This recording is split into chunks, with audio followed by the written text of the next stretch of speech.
Well, it's been another banner week for justice if you're a rich man accused of horrific crimes. Let's start with rapper and mogul Sean P. Diddy Combs, who was not convicted of sex trafficking, racketeering, or anything that might actually reflect the decade of abuse his ex Cassie Ventura testified to. Instead, he was found guilty of 2 minor charges, basically trafficking light, carrying a max of 10 years in prison. So, just a slap on the platinum-covered wrist. Cassie says Combs abused, raped, and trafficked her for 10 years, including forcing her into what he charmingly called freak-offs, aka drug-fueled sex parties where she was coerced into performing with strangers, all while being filmed under threat. Romantic. His lawyers compared the whole thing to a Bonnie and Clyde love story, which is certainly a take. Meanwhile, 120 other people, 25 of them minors, have also come forward to say they were assaulted by Combs at his parties. But hey, the important thing is that the justice system continues to prove it works best if you have money, power, and a full-time PR team.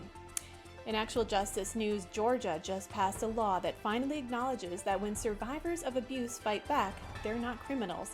They're human beings trying to stay alive.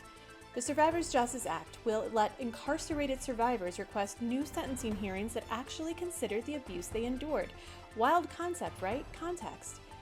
And finally, a tragic story out of Oklahoma, where 6-year-old Elizabeth Feaster was shot and killed by her father during what should have been supervised visitation.